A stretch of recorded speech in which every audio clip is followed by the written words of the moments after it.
자, 오늘 수업 가보도록 하겠습니다. 오늘은 38페이지 12번부터 정답 확인하면 될 거예요. 우리 지난 시간에 뭐에 대해서 배워봤느냐라고 하면 자신의 의미 있는 경험을 쓰는 수필에 대해서 배워봤고요. 그 수필을 쓰는 과정을 우리가 따라가면서 글쓰기 과정 4단계. 첫 번째 글감 정하기, 두 번째 내용 발현하기, 세 번째 개요 작성하기, 네 번째 글로 표현하기 뭐 이런 단계에 따라서 우리가 마음의 키에 대한 수필을 공부했었습니다. 그러고 나서 본문까지 다 읽고요.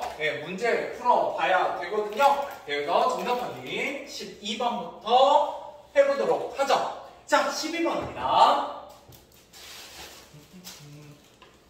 자, 이 글의 내용과 일치하지 않는 것에 대해서 얘기하고 있네요. 1번, 나는 내 또래보다 키가 매우 작은 편이다 라고 얘기하고 있죠. 맞아요? 틀려요? 맞아요. 그래서 내가 여러 가지 서러움을 당하고 있었죠. 뭐 초등학교 생인 줄 오해를 받았다든지 아니면 동생이 나에게 반말을 한다든지 뭐 이런 얘기들이 있었습니다. 자, 2번, 언니, 쌍둥이 언니가 있었고요. 그 쌍둥이 언니가 키가 크고 난 뒤에 나 또한 머지않아 키가 컸나요? 아니죠. 이게 키가 크지 않았기 때문에 내가 키를 키워야겠다라고 마음먹게 되죠. 정답은 2번입니다. 넘어가 보도록 하겠습니다. 자, 13번 가보도록 하죠. 자, 이 그래픽이 알 수 있는 내용이 아닌 것은입니다. 1번, 은서가 느낀 작은 키에서의 서러움이 가장 먼저 나와 있었고요. 두 번째, 경험을 통해 은서가 얻은 깨달음은 크게 두 가지였습니다. 하나는 마음의 키가 컸다라는 깨달음이었고요. 두 번째는 내가 어떤 목표를 세우고 그 목표를 향해 노력하는 그 과정 자체가 굉장히 중요하구나라는 거에 대한 깨달음을 알게 되었어요. 자, 그럼 세 번째, 은서가 키를 키우기 위해 노력한 계기. 아까 노력한 계기 뭐였다? 쌍둥이 언니가 키가 자라버리니까 내가 좀 더 조급한 마음이 들어서 키를 키우려고 노력했다라는 거고요. 네 번째, 은서가 키를 키우기 위해 실천한 방법입니다. 우유 마시기, 뭐 줄넘기 하기, 뭐 이런 것 등등이 있었죠. 정답은 5번입니다. 은서가 마음의 키를 키우려고 처음부터 계획을 세워서 노력했나요? 그러진 않았죠. 내가 키를 키우려고 노력하는 그 행위 속에서 내가 키는 조금밖에 안 자랐지만 뭐가 많이 자랐더라? 마음의 키가 많이 자랐더라 라는 걸 깨닫게 돼요. 자, 그래서 정답은 5번이었고요. 14번으로 가보도록 하겠습니다. 이 글에 대한 설명을 알맞은 것은요. 1번, 자신의 경험을 과장하였었다 라고 되어 있죠. 근데 우리가 수필이라는 건 과장한다 안 한다? 안 한다 라는 거고요. 2번, 친구의 생활을 진솔하게 전달했다. 맞아요? 틀려요? 그저 친구의 생활이 틀렸죠? 나의 생활에 대한 얘기입니다. 진솔은 맞지만. 자, 3번, 자신의 느낀 점에 대해서 허구적인 내용을 더하면 안 되고요. 상상을 바탕으로 쓰면 안 돼요. 자, 자신의 깨달음을 뭘 통해서? 비유를 통해서 전달할 수는 있습니다. 그저 마음의 키 이런 것들이 비유였거든요. 정답은 5번이 되겠습니다. 자, 그 다음 넘어가 보도록 하죠. 15번입니다. 자, 이거에 대한 학생의 반응으로 적절하지 않은 것은입니다. 1번, 키를 키우기 위해 노력한 은서가 대단했죠? 그 다음에 2번, 나도 키가 작아서 은서가 느낀 서러움에 공감할 수 있었다. 뭐 이런 것도 나쁘지 않고요. 3번, 나도 목표를 가지고 새로운 일에 도전해봐야지 뭐 이렇게 생각할 수 있고요. 네 번째, 경험을 통해 마음의 키가 성장했다는 내용이 마음에 와닿을 수도 있죠. 정답은 5번입니다. 키가 자라지 않았지만 작은 키를 오히려 자신의 장점으로 만들었다는 얘기인가요? 아니죠. 내가 그 키를 키우기 위해 노력했던 그 과정이 굉장히 나의 마음의 키를 성장시켰다 이런 내용이 되겠습니다. 장점으로 바꿨다 뭐 이런 내용하고는 거리가 좀 멀어요. 자, 16번 가보도록 하겠습니다. 준수와 은서의 대화의 흐름을 고려해요. 기억이 알맞은데요. 지난 시간에 이미 했어요. 여기에 뭐가 들어가 있었냐면 공감이었죠. 그래서 우리가 다른 사람의 경험을 읽음으로써 뭐 할 수 있다? 공감할 수 있다, 성찰할 수 있다, 뭐 이런 얘기를 했었습니다. 자, 그다음에 17번입니다. 은서의 글과 준수의 감상을 본 학생으로 알맞은 것은 소설을 써야겠다가 틀렸죠. 이 글을 우리가 소설이라고 하지 않고 뭐라고 부른다? 수필, 자신의 경험을 써서 깨달음과 감동을 전달하는 글, 수필이었고요. 2번, 준수처럼 은서의 글을 비판적으로 감상하면서 내 삶을 성찰할 수 있어. 우리가 이런 수필을 읽을 때는 뭐 하면 안 된다? 비판적으로 읽을 필요는 없어요. 비판적으로 읽는 건 주장하는 글 같은 데서 어울리는 내용입니다. 3번, 나도 키가 작아서 은서의 글이 내 얘기가 돼서 은서의 언니처럼 큰 키를 가지고 옳다는 것이 중요해요? 아니죠. 마음의 키가 중요한 거지. 그래서 이 앞에는 맞는데 뒤에 내용이 틀린 보기였고요. 4번. 마음의 키가 잘한다는 부분이 좋았어. 나도 마음의 키를 키우기 위해 우유를 많이 마시기로 했어. 자, 마음의 키하고 우유하고 관련이 있다 없다? 없죠. 예, 정답은 5번이겠습니다. 나는 키가 커서 준수처럼 은서의 글에 공감하지 못했어. 하지만 키 작은 사람의 고민을 이해할 수 있게 되었다. 뭐 이런 것들이 바로 다른 사람을 이해하게 되는 것. 이게 바로 다른 사람의 경험을 쓴 수필을 읽었을 때 효과가 되겠습니다. 자, 18번입니다. 자, 경험을 바탕으로 글을 썼을 때 효과를 적절하지 않은 것에 대한 얘기네요. 자, 1번 자체의 새로운 모습 발견할 수 있습니다. 예, 왜 내가 생각하지 못했던 것, 이런 것들을 우리가 읽어낼 수도 있거든요. 자, 2번 글을 통해 자신의 삶을 되돌아볼 수도 있고요. 이런 거 우리가 뭐라고 부른다? 성찰이라고 부르게 돼요. 자, 3번 자신의 경험을 다른 사람과 공유할 수도 있고요. 공감할 수도 있고요. 4번 자신의 깨닫는 옳다는 것을 증명해요? 아니죠. 증명하는 건 아닙니다. 정답은 4번이 되겠네요.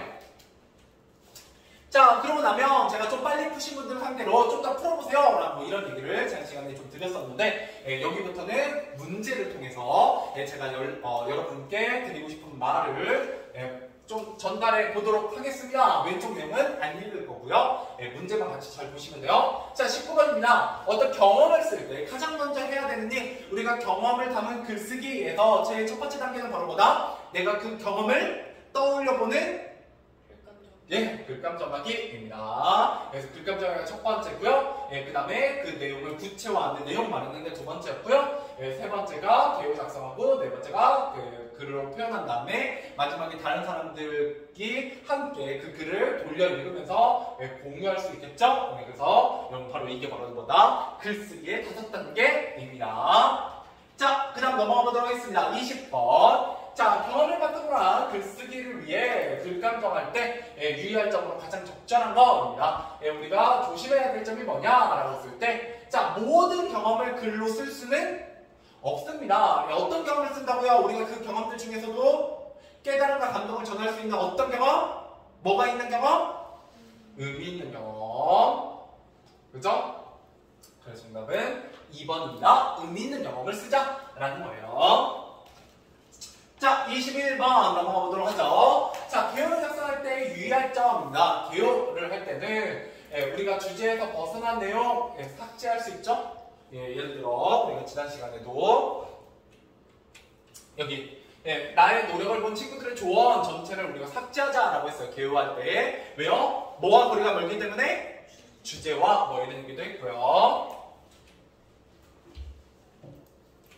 그죠? 그래서 삭제할 수 있고, 뭐에 벗어난? 주제에서 벗어나면. 2번, 주제와 글 전체의 흐름을 고려해서 작성하면 좋고요. 그리고 주제를 잘 드러내기 위해 필요한 내용을 추가할 수도 있죠? 삭제할 수 있다면 당연히 추가할 수도 있습니다. 4번, 글의 통일성 고려요. 최대한 구체적으로 작성한다. 이런 개요라는 건 최대한 어떻게 작성하는 거냐면, 단순하게, 그렇죠, 간략하게. 단순하게 작성하는 거예요. 구체적으로 작성하는 건 직접 이 개요를 바탕으로 글을 쓸 때에 대한 얘기입니다. 그래서 정답은 4번이 되겠네요. 자, 그 다음에 22번 가보도록 하죠. 삶에 담긴 글을 쓸 때 유의할 점을 알맞은 것은 1번, 자신의 경험을 진솔하게 표현한다. 좋고요. 2번, 유명한 노랫말을 제목으로 선정한다. 이런 건 틀렸죠? 정답은 1번이요. 무조건 누구의 경험? 자신의 경험이어야 되고요. 어떻게 써야 된다? 진실되고 솔직하게 진솔하게 써야 된다. 이렇게 보시면 되겠네요. 자, 그 다음에 23번입니다. 삶과 경험을 바탕으로 글을 쓸 때 독자에게 감동이나 즐거움을 주는 방법으로 가장 적절한 것. 감동이나 즐거움을 주는 것. 자, 1번 글쎄 뛰어난 점을 뽐낸다. 뽐내는 거 아니고요. 자, 2번 어떻게 써야 된다고요? 내가 그 경험을 거기서 느낀 점을 어떻게 써야 된다? 진솔하게. 정답은 2번이 되겠습니다. 자, 24번입니다. 자, 경험을 바탕으로 글을 평가하는 기준으로 적절한 것을 모두 고르세요. 자, 경험을 생생하게 표현했느냐, 그죠? 어떤 경험을 쓸 때 생생하게 표현하려고 노력해야 되고요. 두 번째, 어떻게 써야 된다? 진솔하게 써야 된다. 이런 얘기 했었고. 자, 그 다음에 주장과 근거, 이런 거는 수필과 어울리나 안 어울린다? 안 어울려요. 이건 주장하는 얘기죠. 자, 리을. 건의할 내용을 효과적인 표현으로 강조했느냐? 건의도 아니고요. 그 다음에 독자에게 감동을 줄 수 있는 내용이 잘 드러났냐? 그냥 감동 줄 수 있어야죠. 그래서 기억, 니은, 미음이 정답이 되겠네요. 넘어가보죠. 자, 이제 소단원 마무리하면서 빈칸 넣어보면서 정리해보도록 하죠.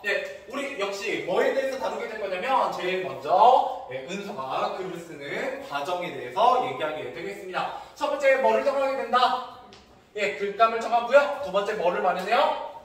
내용을 마련하고요. 세 번째 뭐를 작성한다? 개요를 작성한 다음에 이를 바탕으로 직접 글을 써보도록 하겠습니다. 됐죠? 자, 첫 번째 글로 쓰려는 경험은 뭐였냐? 뭐를 키우기 위해 노력했다? 키를 키우기 위해서 노력을 했죠. 고른 이유 자신에게 뭐 있는 경험이다? 의미 있는 경험이다. 이게 바로 수필에서 글감을 정하는 이유가 되겠고요. 내용 마련하기 뭐를 잘 드러낼 수 있는 경험을 우리가 이제 경험을 쓰는 글이기 때문에 경험을 잘 드러낼 수 있는 내용을 중심으로 정리를 해야 되고요. 글을 통해 말하고자 하는 주제를 정하고요. 세 번째 인상적인 경험에 관련된 느낌과 깨달음을 덧붙이게 됩니다. 자, 그래서 느낌과 깨달음 이런 것까지 쓰는 게 바로 경험을 쓰는 글 수필의 주제가 되겠다. 그 다음에 개요를 작성합니다. 개요를 작성할 때 고려할 점 경험과 깨달음이 드러나고 누구의 관심을 그렇죠. 독자의 관심을 끄는 제목을 붙여야 되고요. 그래서 우리가 앞에서도 비유를 사용해서 제목을 고치는 과정을 살펴보게 됐습니다. 왜 제목을 고쳤느냐? 독자의 관심을 끌기 위해서였다. 이렇게 보시면 되겠고요. 그 다음 뭐를 전달하기 알맞은 내용을 선택하느냐? 당연히 주제겠죠? 주제. 그렇죠? 주제라고 보시면 될 것 같아요. 자, 그 다음에 주제와 글의 흐름을 고려한 내용을 추가하거나 뭐 할 수도 있다? 삭제할 수도 있습니다. 그죠? 추가하거나 삭제할 수 있다. 자, 그 다음에 은서의 경험과 깨달음의 의미입니다. 자, 경험, 뭐를 키우기 위한 거다? 작은 키를 키우기 위해서였고요. 그다음에 깨달음, 뭐의 키가 근데 훌쩍 자랐다? 마음의 키가 훌쩍 자라더라 라는 거고, 의지와 열정을 가지고 꾸준히 노력하면 언젠가는 뭐를 이룰 수 있다? 내가 세운 목표를 이룰 수 있다는 깨달음을 얻었다. 이렇게 보시면 되겠습니다. 자, 근데 경험을 바탕으로 글쓰기 효과입니다. 글쓰기, 자신의 삶을 진지하게 돌아보는 성찰을 할 수가 있고요. 두 번째, 한층 그죠. 성장한, 성숙한 자신의 모습을 발견할 수도 있겠습니다.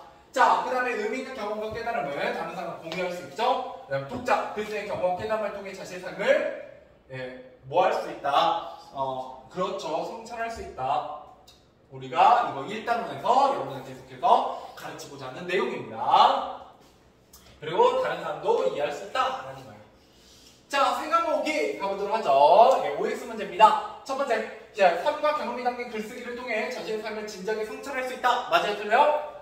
맞아요. 성찰이라는 키워드, 우리가 경험이 담긴 글을 읽고 공감하고 공유하는 이유가 되겠죠. 자, 두 번째입니다. 삶과 경험을 바탕으로 글을 쓸 때는 개인적인 생각과 느낌을 밝혀서는 안 된다.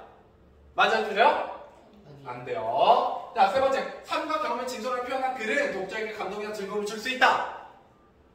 맞죠? 감동이나 즐거움 같은 걸 담은 글이 바로 뭐다? 개인의 의미 있는 경험을 쓴 수필이다. 이렇게 보시면 되겠습니다. 자, 그 다음에 여자애가 말하죠. 이 게시판에 글을 올려서 조회수를 늘려면 특이한 경험을 써야 될까? 과정에서 써야 될까? 이렇게 쓰면 된다, 안 된다? 안 된다. 사람들의 공감을 얻는 글을 쓰기 위해서는 무엇보다 진실하고 솔직하게 표현하는 것이 중요합니다. 특별하지 않은 일상적 경험이라도 내가 겪은 일과 그것에 대한 생각과 느낌을 어떻게 써야 된다? 진솔하게, 그죠? 솔직하고 진실되게 써야 된다. 이렇게 보시는 게 좋겠네요. 자, 넘어가보죠.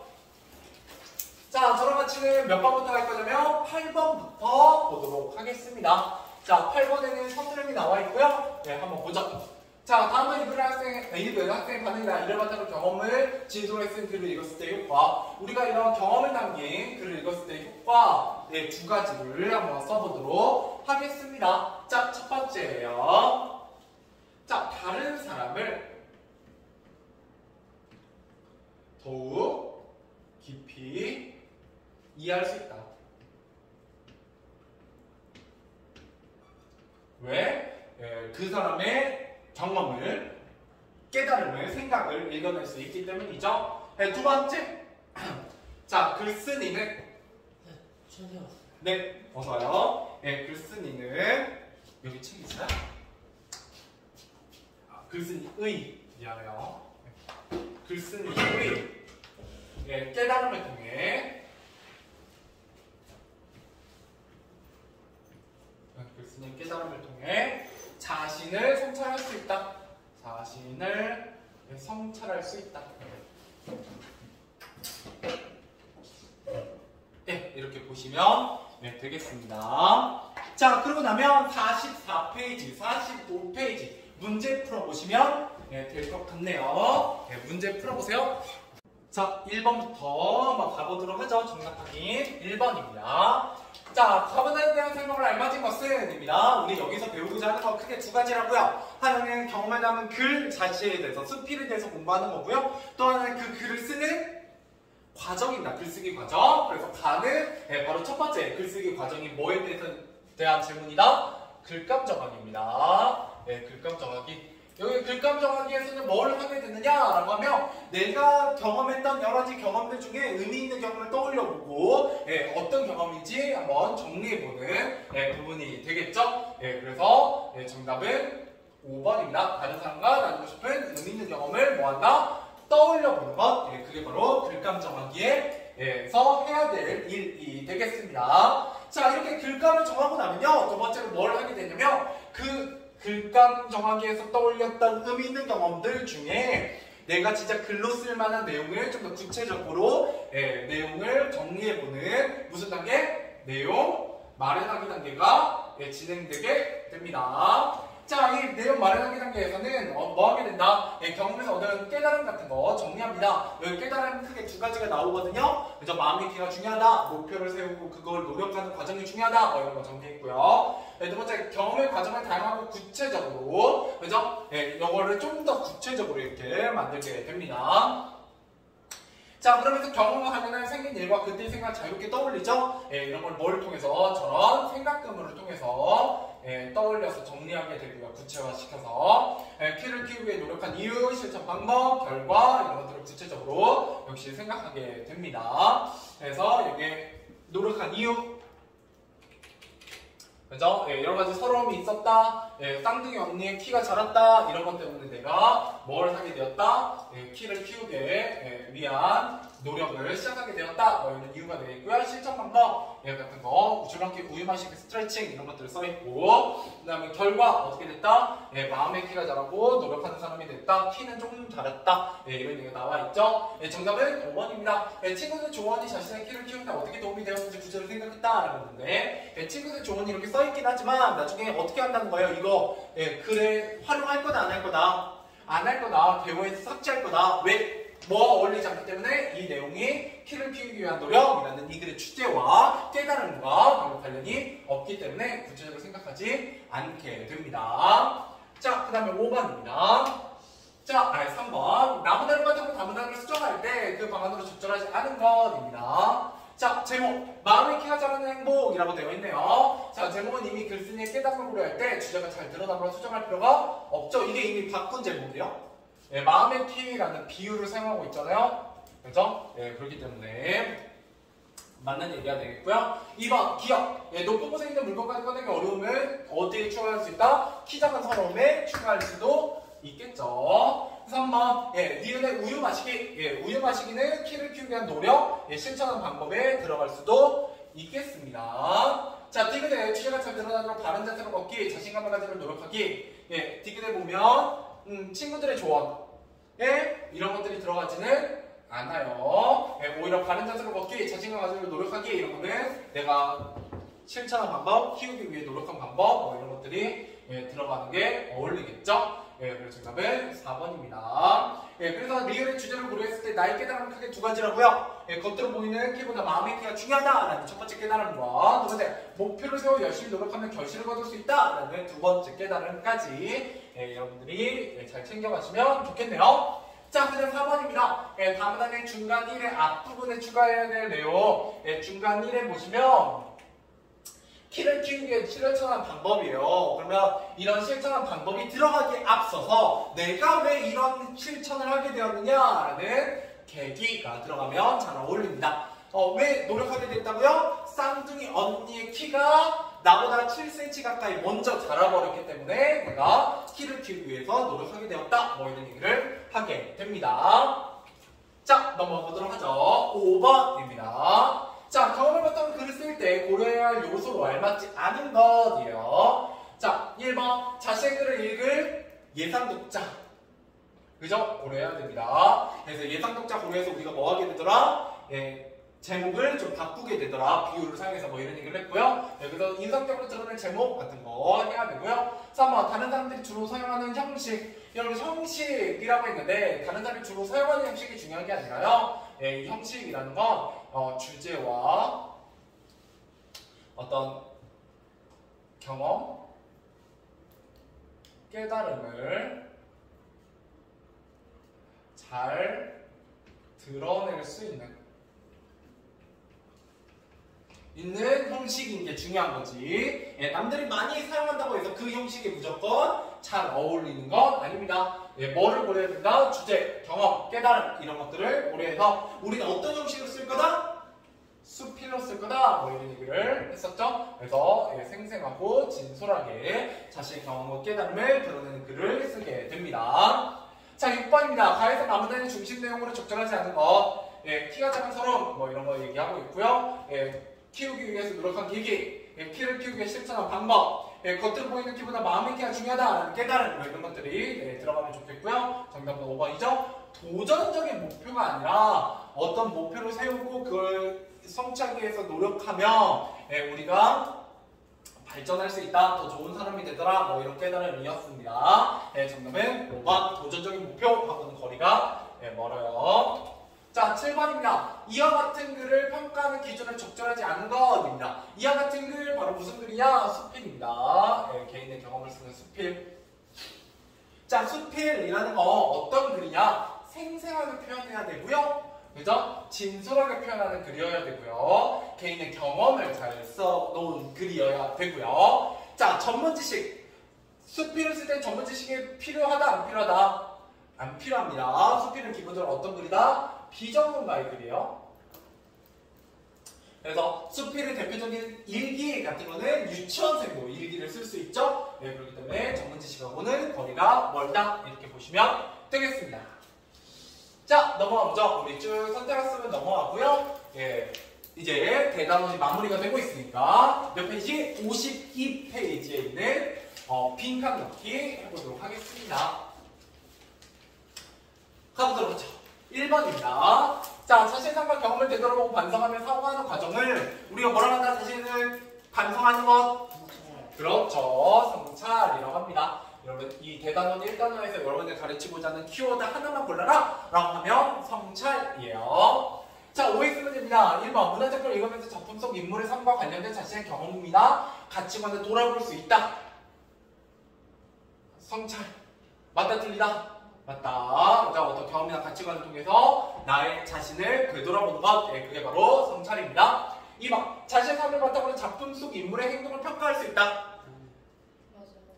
맞아요. 나의 경험을 통해서 그 작품 속에 예를 들어 뭐 이런 거죠. 나는 하이리 모어처럼 도둑질하지 말아야지. 하이리 모어처럼 욕심보다는 양심에 더 신경 써야지. 뭐 이런 걸 떠올려 볼 수도 있고요. 또는 에밀과 달리 나는 친구가 혹시 자신의 잘못을 고백하고 용서를 구한다면 냉담하게 반응하지 말고 용서해줘야겠다. 뭐 이런 걸 평가해 볼 수 있잖아요. 그래서 정답은 5가 되겠고요. 3번 다른 사람들과 작품 감상을 공유하며 보편적인 삶의 가치를 외면할 수 있다. 이것도 5죠? 네, 이것도 5예요. 그래서 여기서 보편적인 삶의 가치 딱지 같은 경우는 상처가 바로 우리가 딱지가 바로 상처가 낫는 기간이다. 뭐 이런 성숙하는 기간이다. 뭐 이런 얘기. 그래서 공정나방에서는 양심의 중요성 뭐 이런 얘기를 할 수가 있겠죠. 그런 것들이 다 보편적인 삶의 가치가 될 겁니다. 자, 딱지에 대해서 한번 가보도록 하겠습니다.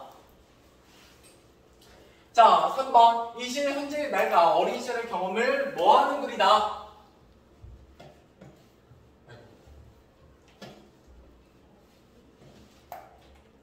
뭐 하는 글이다? 회상하는 글입니다. 과거를 다시 불러 생각함. 여러분 딱지도 회상하는 글이라면 뭐도 회상이에요? 공장나방도 하얀이 뭐예요? 어린 시절의 이야기를 생각해서 다시 이야기하고 있기 때문에 공장나방도 회상입니다. 과거에 대한. 자, 그다음 4번입니다. 아버지는 딱지를 떼지 말아야 뭐가 낫는다? 상처가 낫는다고 말씀하셨고요. 자, 5번 OX 문제 1번 치치지 못한 나는 지금도 걸핏하면 넘어져 몸에 딱지를 달고 다니. 지금도 딱지를 달고 다닌다. 지금도 달고 다니나요? 아니죠. 지금은 무슨 상처를 입어요? 마음의 상처죠. 몸의 상처가 아니라. 자, 2번 지금에 난 사람들 사이에는 마음의 상처를 받고 있고요. 그죠? 3번 지금에 나는 어린 시절과 마찬가지로 아버지를 이해하지 못하고 있나요? 아니죠. 아버지를 어릴 땐 이해하지 못했지만 지금은 이해하고 있습니다. 자, 4번 어린 시절에 나는 딱지를 떼지 말면 아버지의 말씀을 듣지 않다고 후회한 경험이 있다. 후회한 적이 있나요? 그러진 않았어요. 후회한 적은 없습니다. 자, 그다음 6번 가보도록 하죠. 어린 시절 나의 무릎에 생긴 딱지는 뭐에 생긴 상처가 회복되는 과정이냐? 몸에 생긴 상처가 회복되는 과정을 말하게 됩니다. 자, 그 다음에 7번입니다. 현재 나의 마음에 생긴 딱지는 어디에서 받은? 인간관계에서 받은 마음의 상처이자 성숙한 삶을 위한 성장의 과정이다. 성숙의 과정이다. 이렇게 보시면 되겠습니다. 자, 근데 8번 아버지가 딱지를 떼지 말라고 이야기한 이유는 뭐냐? 한번 써보도록 하죠. 왜 떼지 말라고 했어요? 그게 바로 딱지가 뭐를 낫게 한다? 쇠살을 돋게 해서 상처를 낫게 한다라는 거죠. 좋아요. 그래서 이렇게 써보죠. 딱지가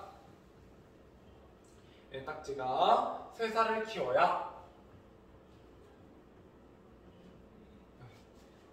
키워야 상처가 낫기 때문에 그래서 딱지를 떼지 말아라 라고 이야기한 것입니다. 자, 그 다음 9번입니다. 이 시는 뭐를 입고 상처를 입고 뭐하는 과정에서 회복하는 과정에 대한 깨달음을 이야기하고 있는 글입니다. 좋아, 이제 공장나방으로 넘어가 보도록 하죠. 자, 공장나방입니다. 자, 이 글은 한 인물이 갈등을 겪으면서 정신적 성장을 이루고 깨달음을 얻는 과정을 담은 무슨 소설? 성장소설입니다. 성장소설. 자, 11번. 이 글은 외부 이야기 속에 내부 이야기가 들어있는 무슨 구성이다? 좋아요. 액자식. 이게 굉장히 중요하다고 얘기했었죠. 자, 그다음 12번입니다. 외부 이야기, 내부 이야기. 자, 외부 이야기. 하임리 모어의 친구고요. 내부 이야기는 하임리히 모어입니다. 자, 시점은 1인칭. 관찰자 시점이고요. 내부 이야기는 1인칭 주인공 시점입니다. 그렇죠? 자, 13번. 에밀은 나아가 수줍은 푸른 날개의 나비에 대한 되게 희귀한 것임을 인정하고 있지만 푸른 날개의 나비? 그래 잡기 힘든 거야. 희귀하네 라고 하면서도 인정하면서도 결함을 늘어놓으면 뭐했다? 굉장히 평하게 됩니다. 안 좋은 평가를 내리게 되었다. 그래서 내가 푸른 날개의 나비를 수집한 기쁨이 사라져서 그 이후에는 에밀에게는 나비 수집한 걸 보여줬다 안 보여줬다? 안 보여줬다. 뭐 이런 얘기예요.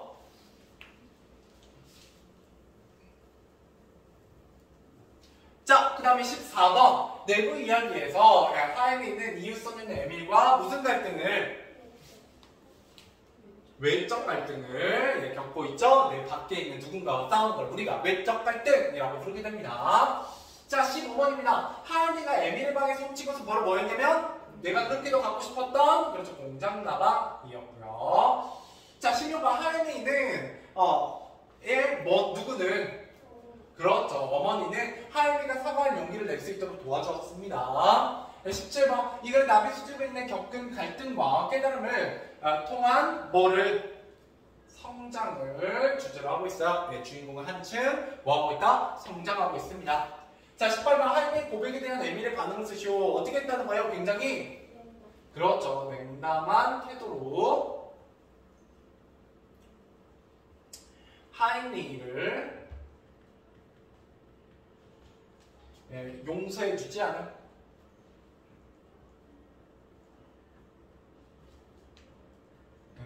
냉담한 태도로 하인리를 용서해주지 않았다라는 거예요.